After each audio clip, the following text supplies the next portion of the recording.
You ready for this? My husband asked, holding the giant confetti cannon like it was some weapon of mass destruction. We were standing in the backyard of my best friend's house, surrounded by pastel balloons, white folding chairs, and way too many people I hadn't seen since college. I gave him a weak smile and said, "Ready as I'll ever be." But honestly, I had this weird pit in my stomach the whole morning. Can't even explain it. Just a quiet, gnawing thing that wouldn't shut up. The party was for Riley. My ride or die since EMT training. We used to pull 24-hour shifts together, cry over breakups in gas station parking lots, and swap trauma stories like war veterans. She even helped me through my miscarriage a couple years ago. Stayed with me that whole night. Let me cry into her hoodie. Didn't say shit, just held space. So when she told me she was pregnant, I felt this mix of heartbreak and happiness. Happy for her. But damn, it cut deep. And when she asked me to help plan her gender reveal, I didn't hesitate. I took it as a weird kind of honor. Like, maybe I wasn't going to be a mom, but I could still be part of this whole miracle thing, I guess. Last week, the event was extra per Riley's usual style. She wanted it big. I want viral vibes, she said. I handled logistics, food, playlist, the whole setup. My husband, Logan, who, by the way, hates public, anything, still agreed to help. Riley's husband, Tyler, seemed chill, though maybe a bit checked out. I chalked it up to stress. First baby and all that. Anyway, guests arrived. People posed in front of a floral arch Riley had made with her influencer friends. Everyone had these little scratch cards to guess the gender. And Riley wore a stretchy pink dress like she was auditioning for a maternity brand deal. And then, boom. Mic in hand, Riley gets up, smile painted on, ring light set up behind her like she's filming an award acceptance speech. "Before we pop this thing and find out if it's a little cowboy or cowgirl," she says, giggling, "I just want to thank someone really special. The real father of my baby." Cue laughter, some awkward chuckles. Even I smiled because it sounded like a corny inside joke. Until she dead-ass pointed right at Logan. "Everyone, meet the baby daddy." No. I blinked, laughed like an idiot. I literally said, "Wait, what?" And then silence, like actual eerie, crawl-up-your-spine silence.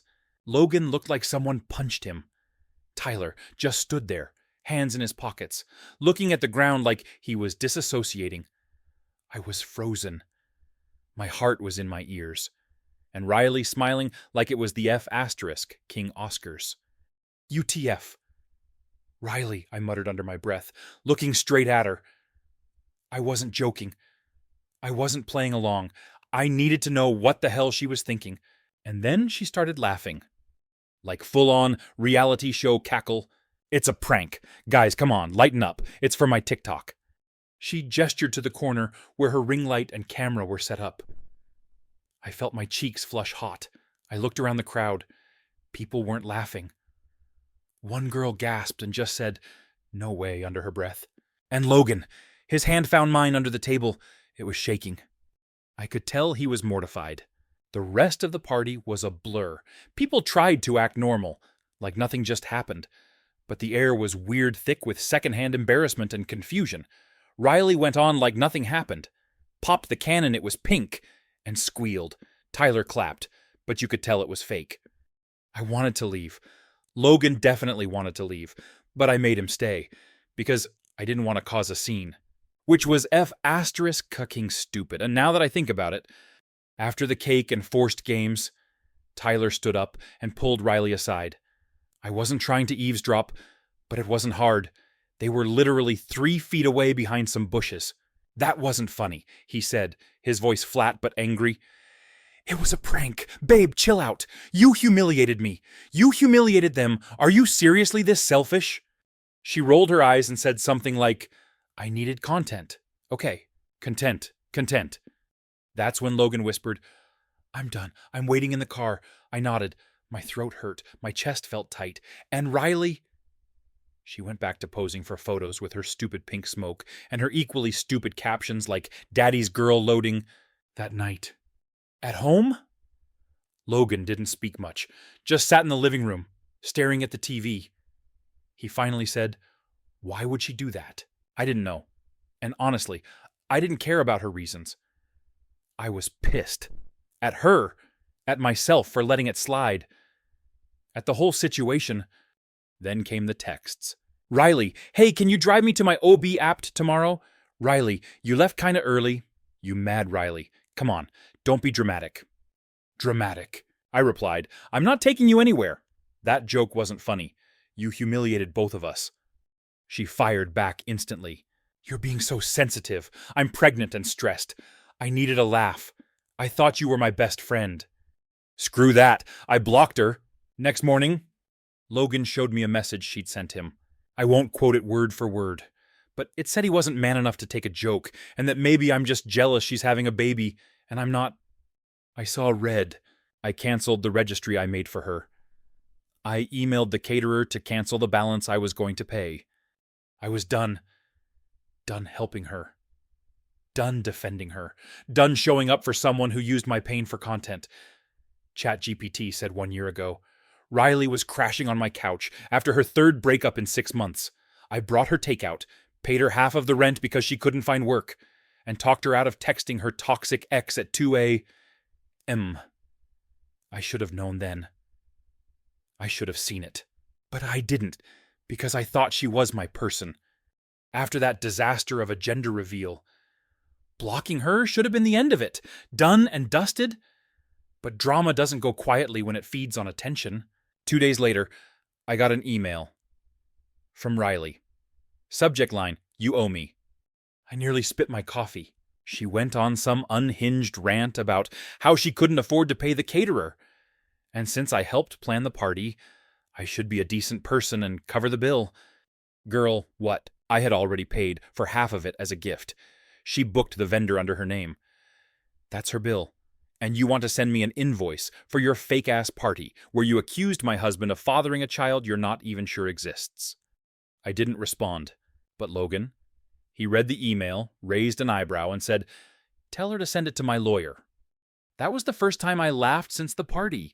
Then came the DMs. Because I blocked her on my phone, she moved on to Instagram. Riley, can't believe you're ghosting me when I'm this vulnerable. Riley, Tyler left.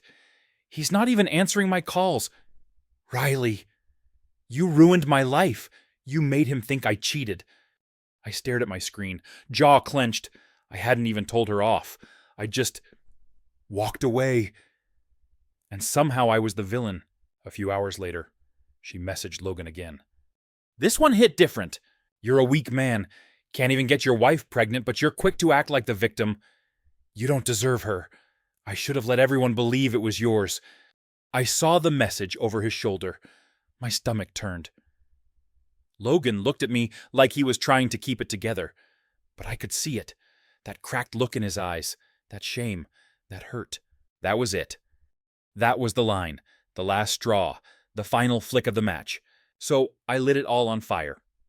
Quietly. Strategically. I canceled every baby gift I had planned to send. A designer stroller. A car seat set, all gone. Refunds processed. Then I logged into the baby registry. Since I created it and she never updated the access rights, I deleted the whole damn thing. If she wanted gifts, she could build her own damn wish list. Let's see how generous her followers are. Tyler called us that weekend. He sounded tired, like all the energy had been drained out of him. I just wanted to say sorry. He said I had no idea she'd do something that gross. We told him we didn't blame him. Then he dropped the bomb. I don't think she's pregnant. I sat straight up. What do you mean? She hasn't gone to any appointments. There's no ultrasound. She told her mom the baby was due in June, then told me August. I checked her search history. She looked up how to fake pregnancy belly for photos. I didn't even know how to respond. She faked it, Logan said, stunned. Yeah, Tyler sighed. She used some silicone thing she ordered online. I found it stuffed in the back of her closet. Turns out, this whole pregnancy was a stunt. For views. For engagement. For some delusional social media arc. She planned the gender reveal not to share joy, but to jumpstart her mommy influencer career. And she thought using my husband, who already felt broken over our own fertility issues, as clickbait was her golden ticket to viral fame. I wanted to scream, but I didn't. Instead, I documented everything. Screenshots, DMs, emails. I forwarded everything to myself, kept backups on a flash drive, not for revenge, for protection, because if someone's unhinged enough to fake a pregnancy and accuse a married man of fathering her non-existent child as a joke, who knows what she'll try when the views stop rolling in. 1 week later, I'm walking my dog when I get a text from an unknown number. "Nice job, bitch. Tyler filed for divorce. You happy now?" It's her. Unblocked a new number just to spit venom. I didn't respond. Then came a follow-up. "I should have been the one Logan married. He only stayed with you because you've got money. You're not even pretty." You ever read something that's so pathetic, so clearly projection? You almost feel embarrassed for the person. Yeah, that. But Logan, he was fuming. He said, "That's enough. I'm done playing nice." So we called Mark Logan's friend, and also our attorney, and filled him in. He advised us to issue a formal cease and desist, not just for harassment, but for defamation. He helped us draft the letter, sent it through his office, and let her know that if she dared to post any footage from that party, especially anything involving Logan, she'd be facing serious legal action. She didn't respond. But she did try to subtweet me the next day. Some BS about fake friends who only help when the camera's on, and jealous women can't stand to see another woman glow. Cool story. Except the only glow I saw was from your ring light, babe. Then came the final email. A 5-paragraph, grammatically chaotic manifesto. She accused me of being elitist, snobby, and obsessed with Logan. She said I never deserved him, that I was lucky he settled for me. And then this is real, she wrote, "I used you all these years because you were easy. You did everything for me. And now look at you, alone, bitter, childless, and blocked." I read it out loud to Logan while we sat in bed. He looked at me, jaw clenched. Then, slowly, he grinned.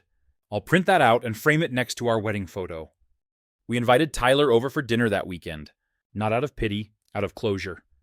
He brought beer, we grilled, we shared stories.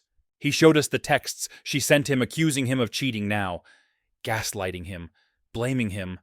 Classic Riley. But the difference, he wasn't falling for it anymore. He was done. By the end of the night, Logan turned to me and said, "Do you realize she lost everything?" And I said, "She didn't lose it, Ito. She set it on fire. She chose this chaos. She thought she could manipulate, lie, fake a pregnancy, ruin relationships, and still be adored. But when the curtain fell and the ring light turned off, there was no audience left. Just a woman alone with her camera and a story no one wanted to hear anymore. And for the first time in months. I slept through the night. ChatGPT said 3 days after Tyler filed for divorce. Riley's mom called me. Yeah, her mom. The same woman who once told me at brunch that I was too uptight to be fun, was now leaving a voicemail sobbing. "Please talk to her. She's not doing well." I didn't call back. What was I supposed to say? "Hey, sorry your daughter nuked her own life and tried to take mine with it." I didn't owe her a damn thing. I'd given Riley years, rent, gas money, Uber rides, and emotional labor. My couch went aina, my closet, my silence. And still, that wasn't enough for her. Now that everything had gone to hell, I was suddenly her emotional support human again. Nah, not this time. A few days later, I heard from a mutual friend, Anna, that Riley had moved back in with her parents. Apparently, she couldn't afford rent anymore, and her influencer income dried up when her fake pregnancy didn't convert into brand deals. Shocker. Anna also told me something that made me want to scream into a pillow. Riley was still telling people that Logan might be the dad, and they had a moment once. A moment. Is that what we're calling years of boundaries and complete disinterest now? Logan had never even hugged her. The man's allergic to prolonged eye contact. She was rewriting history in real time, like we didn't all have receipts. So I did what any reasonable, emotionally exhausted woman would do. I called her mom. "Hi, I need you to hear this clearly." I said, "If she keeps spreading lies about my husband, I'll take legal action. I have every message, video, and email backed up." Her mom was quiet. Then she sighed and said, "I don't know who she is anymore." Neither do I. And that was the last time I engaged. But Riley, she wasn't done. She created a burner Instagram account. Didn't even try that hard username was literally its Just Riles backup with her face plastered all over it. And what did she do with that account? Posted the gender reveal video. Yep. She uploaded a clip with the caption, "When your baby daddy's wife is not laughing. Hash prank gone wrong, hash unbothered, hash still pregnant." Except she wasn't pregnant, and now she was calling Logan the baby daddy again. What part of cease and desist didn't land? Logan sent the link to Mark, our lawyer friend, and within 48 hours she received a very polite, very terrifying takedown notice with a deadline and legal language that would make your brain bleed. She deleted it. But the damage was done. People had seen it, shared it, laughed, commented. Some said she was wild but funny. Others called her out. But the worst part, some people believed her, because when you lie confidently enough on the internet, people eat it up. So I made a choice I didn't want to make. I posted a statement. Just a simple slide on my Instagram story with a black background and white text. My husband and I were publicly humiliated at a friend's event by a false accusation made as a prank. This person has continued to spread defamatory claims and post misleading content. To be clear, we are taking legal steps. We will not engage further, and we encourage everyone to think twice before supporting someone who weaponizes lies for views. No names, no tags, but everyone knew. Within an hour, I had 30 DMs, half of them saying they'd unfollowed her, the other half thanking me for finally saying something. I didn't want validation. I wanted peace. But that's the thing about speaking up after you've been quiet too long. People listen. Then Riley did what Riley always does when the attention slips away. She played the victim. She posted a TikTok where she sat in her car, mascara slightly smeared, but not enough to not be aesthetic, holding her stomach like she was still pregnant, saying, "It's crazy how the people you love the most can turn into the coldest strangers. I've lost everything. And all I ever did was try to make people smile." Cue sad acoustic guitar. It got 32,000 views in 12 hours. People were commenting things like, "You deserve better. They're jealous of you. This generation is so sensitive. Can't take a joke." And I realized something. She wasn't sorry. She didn't care. She was just addicted to the attention. Apology never happened. She didn't reach out with remorse. She reached out with accusations. Called me bitter.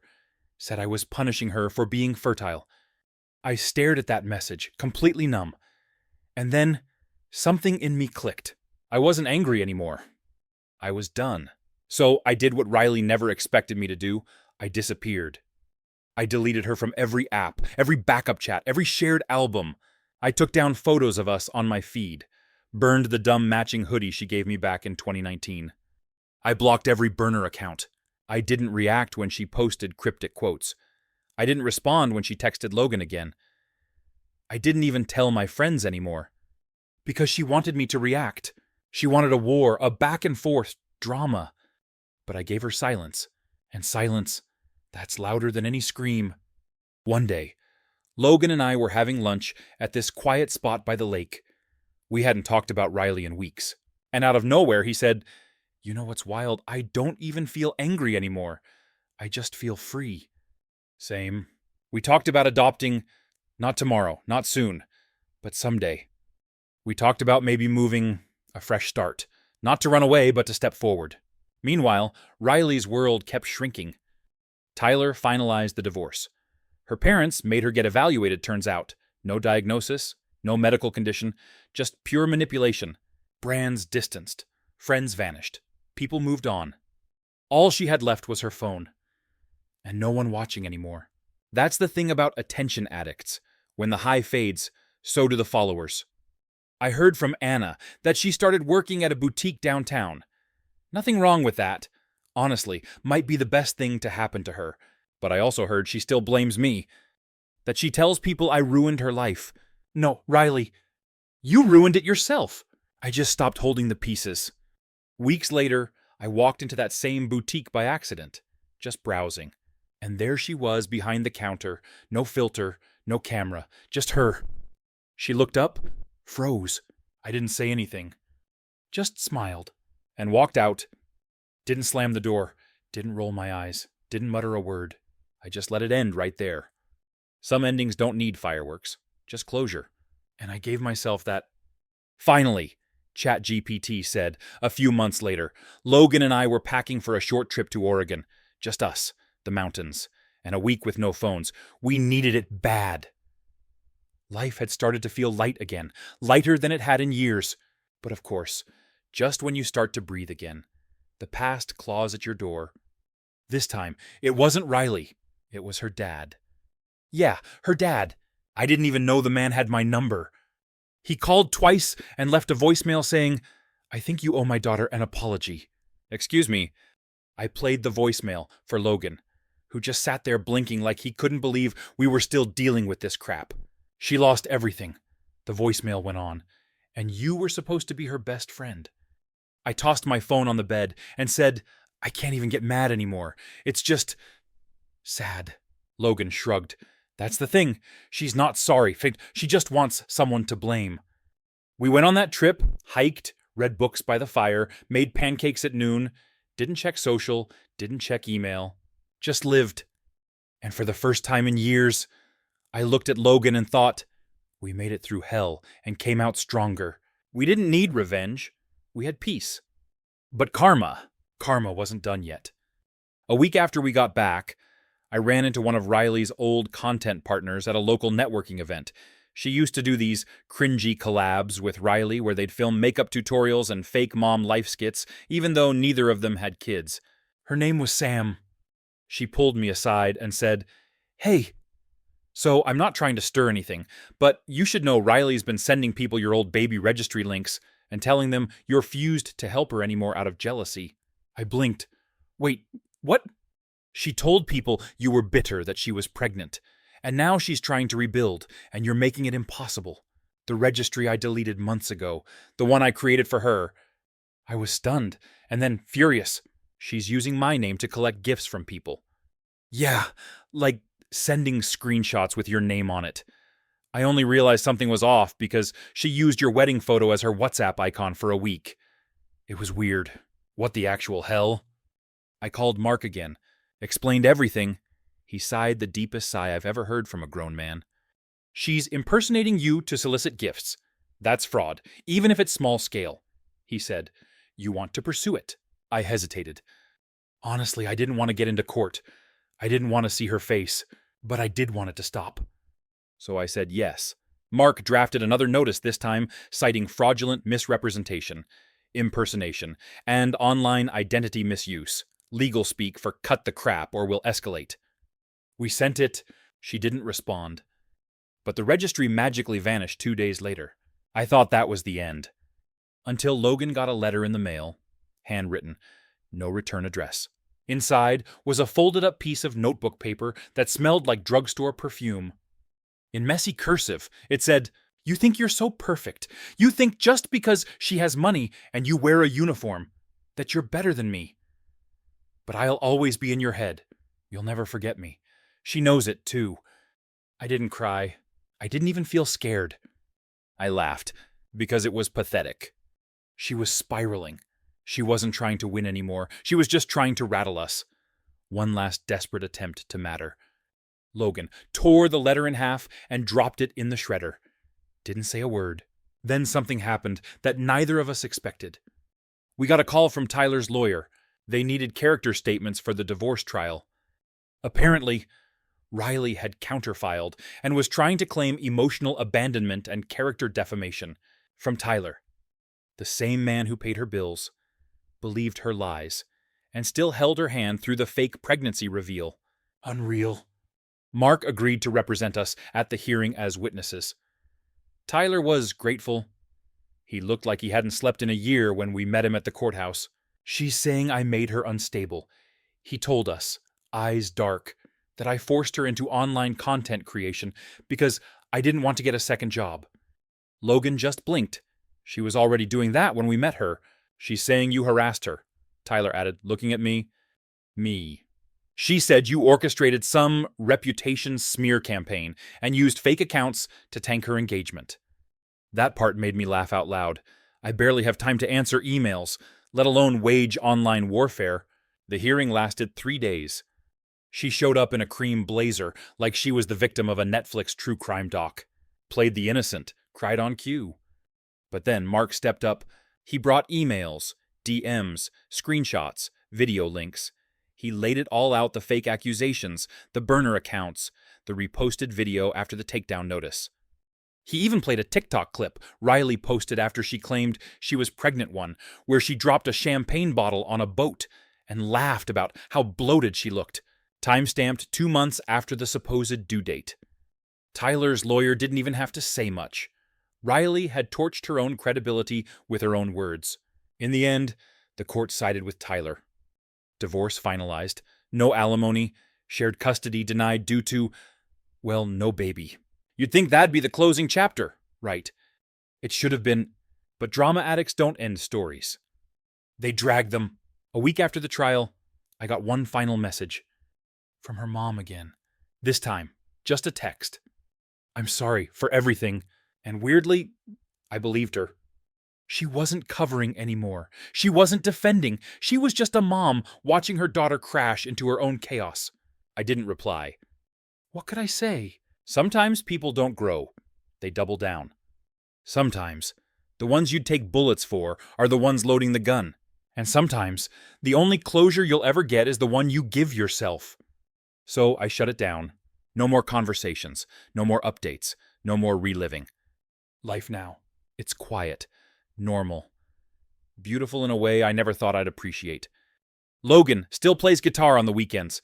I picked up painting again, nothing serious. Just stuff I hang in the hallway. We've talked more seriously about adoption, maybe fostering. Because we realize something, we don't need to share DNA to build something meaningful. We just need trust. And healing? And to never let people like Riley into our circle again. Sometimes, I still get random people asking, hey, whatever happened with that crazy girl?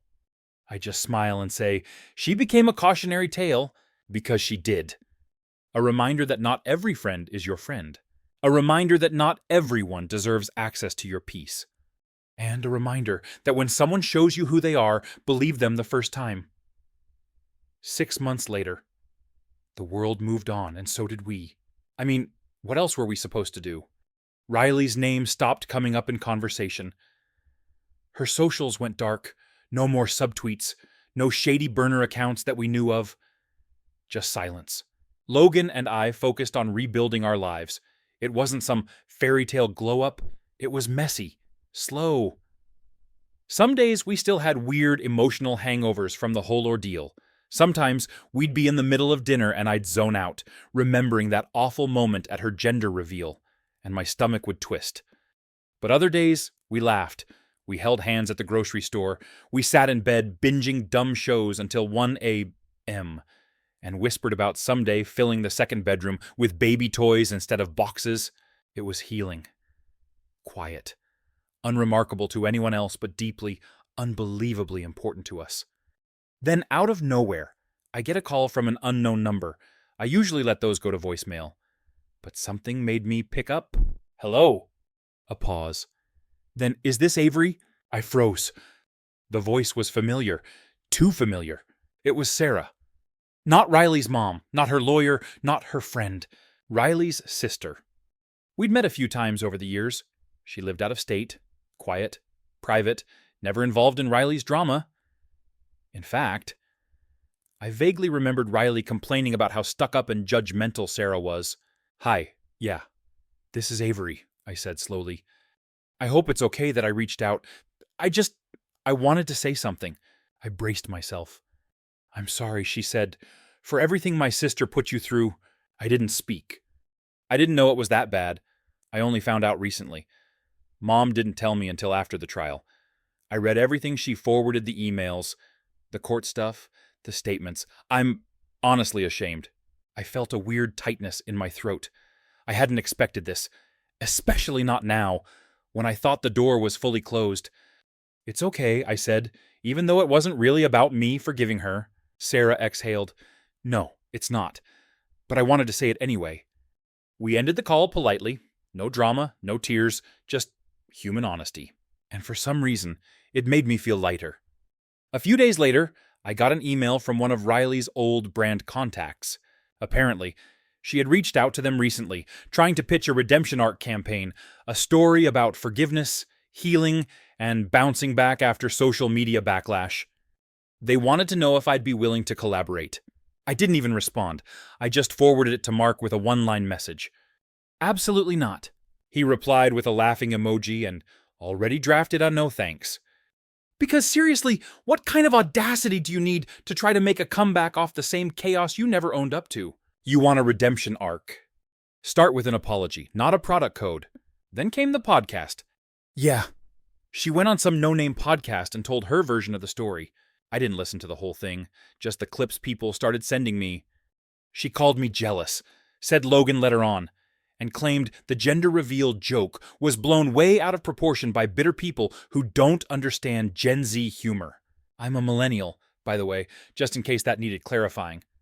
She also claimed she lost a baby shortly after, which, based on the timeline and the fact that she was never pregnant, felt like a manipulative move to weaponize sympathy. It worked, too. She got a little bump in followers. Sympathy comments. People saying you're so strong and women supporting women. But it was short-lived, because people started digging. Someone on Reddit posted a full timeline of her contradictions, her Instagram posts, her deleted TikToks, her court transcripts. They laid it all out like a crime board, and when people saw the truth, they turned. Comments disappeared, her new followers dropped, and just like that, her redemption arc crumbled under the weight of her own lies. Meanwhile, Logan and I did something we'd been putting off for years. We visited an adoption agency. It wasn't some grand, tearful movie scene. We sat in a beige office with a very kind, very overworked social worker and filled out forms, talked about home inspections and finances and background checks. But as we walked out, holding the informational folder, Logan slipped his hand into mine and said, "I think this is our beginning." And for the first time, I didn't flinch at the word beginning. It didn't feel like a replacement or a second choice. It felt like hope. Then something truly bizarre happened. I got a letter in the mail. Real letter. No perfume this time. No return address either. But the handwriting was unmistakable. It was from Riley. She wrote 2 pages. No apology. No remorse. Just delusion. She said she forgives me. Forgives me? She said she understood I was hurting and took it out on her. That the universe is already showing her who her real friends are, and that true ones always come back. And then, the kicker. I'm naming my new kitten after you. Because no matter what happened, you'll always be part of my story. I swear to God, I stared at that line for 5 minutes straight.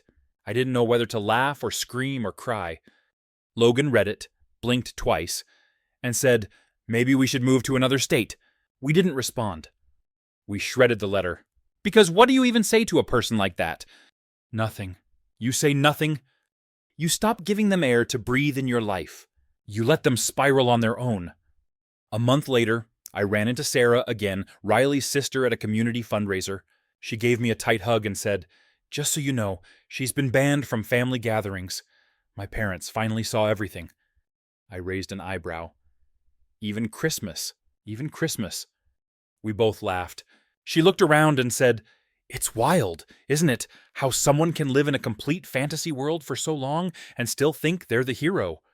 "Yeah," I said, "but at some point everyone else stops playing along." Sarah nodded. "I hope you know none of this was your fault." And for the first time, I didn't feel the urge to say I know just to be polite, because I finally did know. It wasn't my fault. I didn't cause it. I just refused to be part of it anymore. These days, Logan and I go on long drives with no destination.